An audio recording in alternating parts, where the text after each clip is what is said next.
Hi guys, welcome to Red, White, and Blues. This is Chelsea fan channel where we have whistle in hand and we've got our heart in Stamford Bridge. My name's Kyle. I'm a Chelsea fan and referee here in the United States for the past 15 years.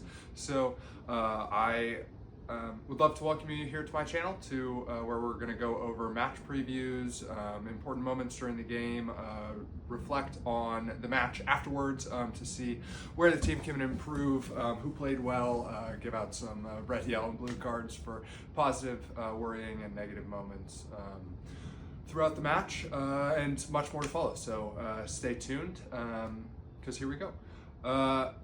Like I said, whistle in hand, heart in the bridge. Welcome back to Red, White, and Blues. I'm your U.S. Host, Kyle, American referee and Chelsea fan for 15 years, previewing Saturday morning's game against Nottingham Forest. It's an early morning kickoff here in the U.S. at 6:30, so it'll be an early start for me, but we'll make sure to get some reactions and moments during the game for you guys to post as well. So let's go ahead and dive into the preview of Nottingham Forest versus Chelsea at Stamford Bridge on the 18th of October. After a plague of red cards, hopefully the boys will be back, have their discipline back, and be able to escape the game against Forest with all 10 members of the team on the field without losing any coaching staff. I love the passion from Maresca, but he will have to serve his touchline ban today or tomorrow in this match, and as a result will not be available for tactical instruction on the bench, so we'll have to see how that pans out during the match. If there's important tactical developments and changes that need to be made, we may be a bit slower in implementing those as the manager is going to be up in the stands and not able to be reacting quickly there on the sideline as he normally would be.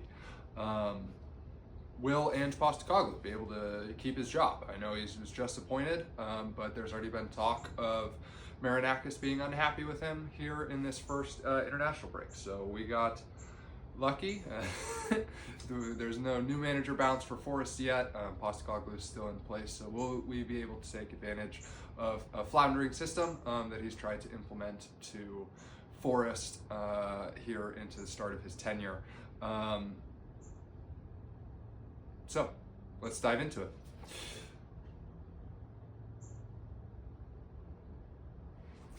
Today we'll go through injuries, predicted lineup, and I'll give a score prediction at the end, as well as maybe some key matchups that I think may be important there on the pitch throughout the match and the day. So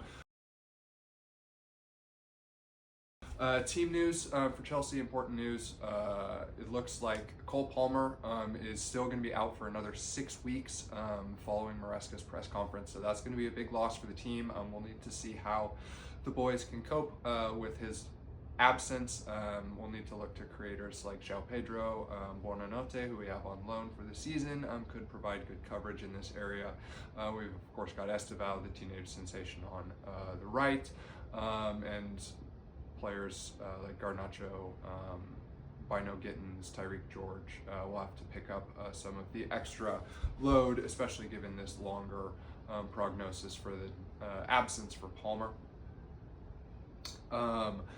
So he is not going to be playing.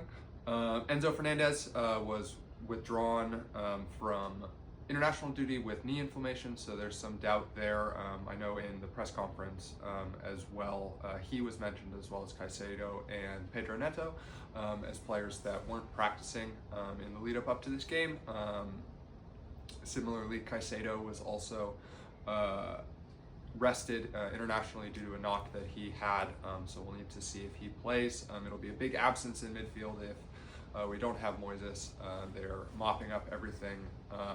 He's one of the best midfielders in the league, and if he's absent, that absence will truly be felt in midfield, so we'll need to look to players like Andre Santos or Lavia perhaps to pick up some of the extra weight there in midfield. We could see Reece James potentially move into midfield if we deploy Malo Gusto as well on the right, who sometimes inverts into some of those inside left channels to pick up or inside right channels to pick up some of the creative opportunities that's missing with somebody like Palmer not playing, but of course Malo Gusto offers much less in the creative department than a wizard like Colt. So if we go with that approach, it seems like it may be more whipping the ball in from that kind of 3/4 space from Malo Gusto instead of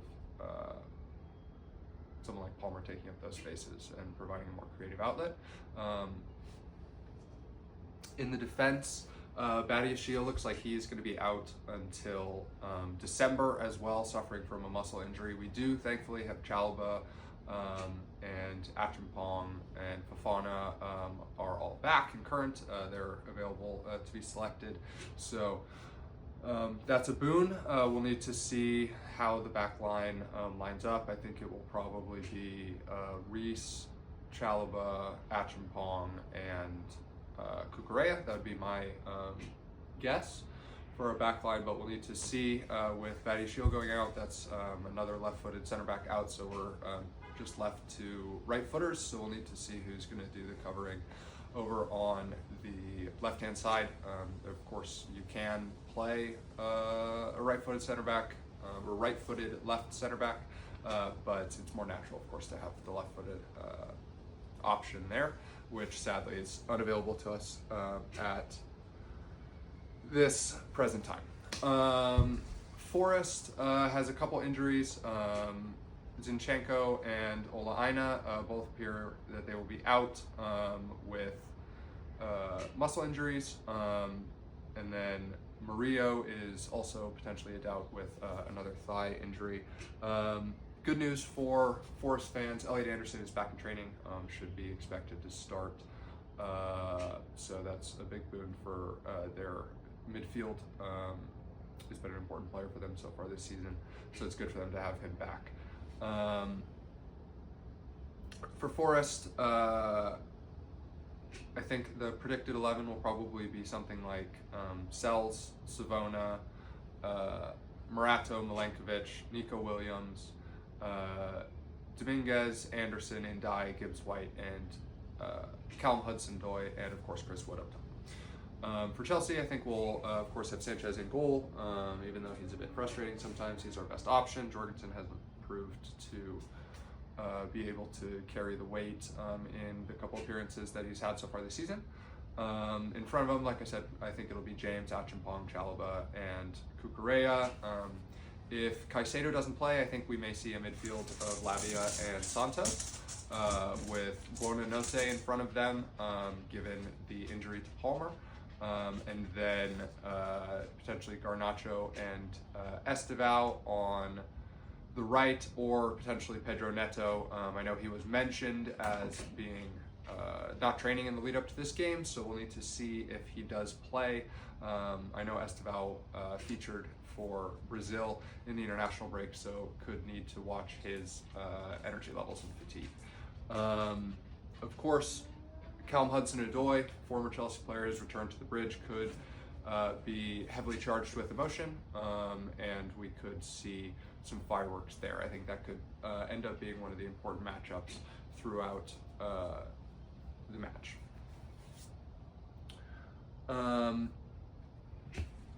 In terms of a tactical setup, Ange has come into Forest. Recently, he's struggled. They're conceding about 1.7 goals a game while only scoring about 0.7, so that's really contributed to their recent form struggles and the potential threat to Ange's job. They do try to play with a higher block now. Nuno had his deeper setup, which Ange has shifted up the field to try and carry more possession, and as we saw with his back line at Spurs last year in the Premier League, it can sometimes get exploited when you have that high line. So it can be danger there in transition for Forest, as well as their set piece record is not the best. Last week against Sunderland, last week against recently, they dominated Sunderland in terms of shots from open play. They had 22, but were lost the match on a set piece. So that frailty could come back to bite them. We'll need to see how the game pans out, if we have a lot of attacking corners or if they're giving up dangerous free kicks. Players like Reece James can definitely put in a great delivery to take advantage of defensive liabilities on set pieces. Under Maresca, Chelsea has been playing really well. We are dominating in possession, trying to keep control the ball with high passing accuracy and high possession stats through the last several games. We build up in midfield with a 3-2 with inverting some of the fullbacks. Sometimes Kukurea steps into midfield as kind of a false back, playing, stepping into defensive midfield while also being able to combine with players like Garnacho in the attacking sense as he comes into that kind of inverted left pocket.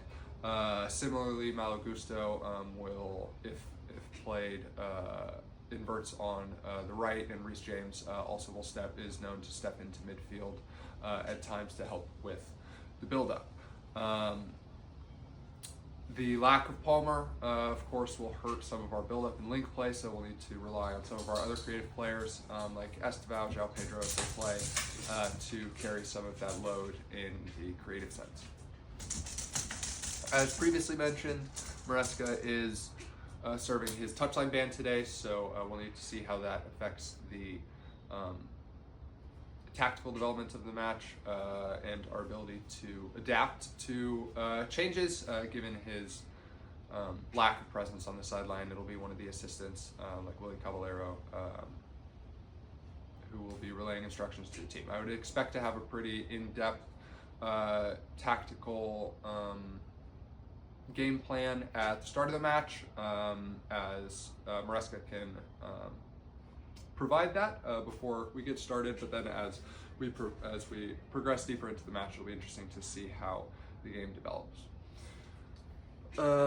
Last couple things, few key matchups I think on the pitch. Chris Wood against Acheampong and Chalobah. Chris Wood is a great striker. He's one of the top performing strikers in the league last year, and it'll be interesting to see how the young Acheampong and Chalobah are able to deal with him at the back. Aerial balls and the duel between those three players, I think, could be an important component of the match as Forest look to play the ball up to Chris Wood and play off of him. As well as on set pieces and stuff, it'll be interesting to see second balls and the aerial duel that goes on between the center backs and the forward Chris Wood. So I think that'll be a key matchup to look at. Callum Hudson-Odoi versus Reece James. Reece is an excellent right back.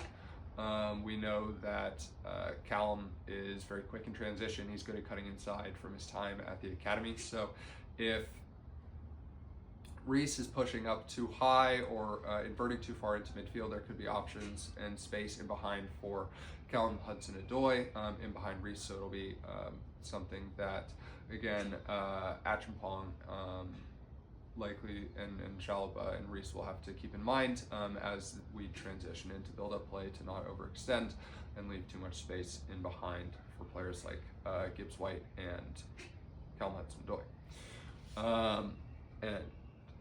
And Doi. Gibbs White is the main creator for Nottingham Forest, so the battle between him and potentially Caicedo and Lavia, or Lavia and Andre Santos, if Caicedo is not deemed fit enough to play, will be an important component in the match.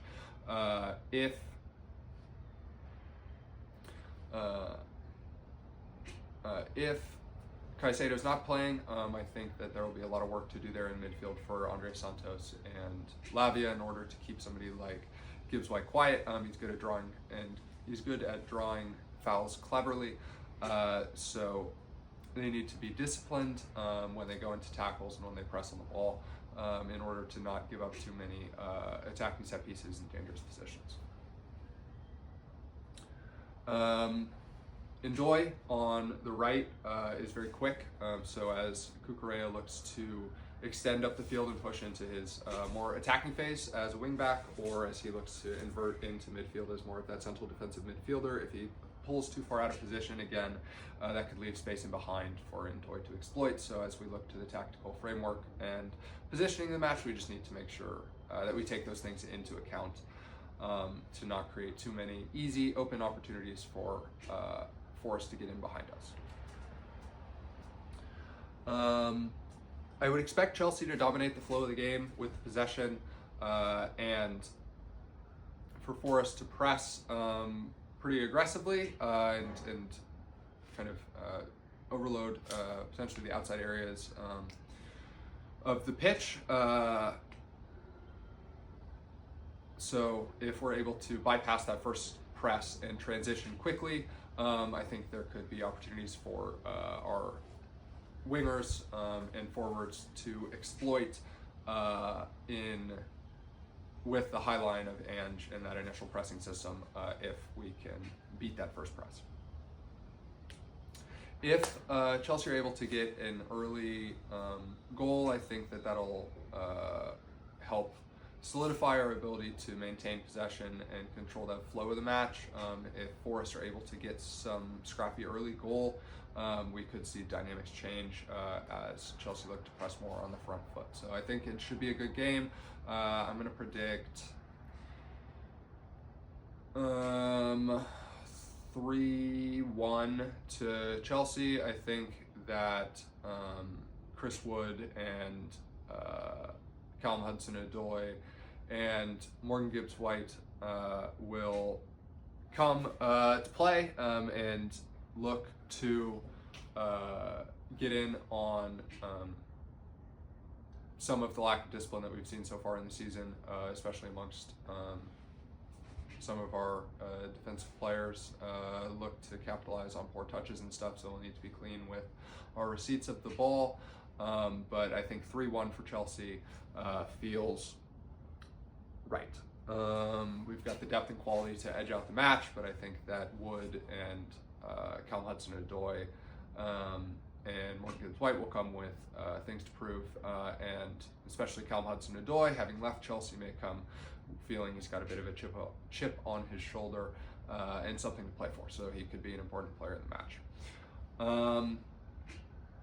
That is going to wrap up our preview for tomorrow's match, Nottingham Forest versus Chelsea at Stamford Bridge.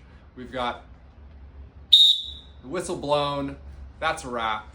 So let me know below. Drop your comments. What do you think the score's going to be? Let me know your predictions. Other than that, make sure to like, comment, and subscribe below. Click that notification bell so that you don't miss any future videos, and I will see you guys at kickoff.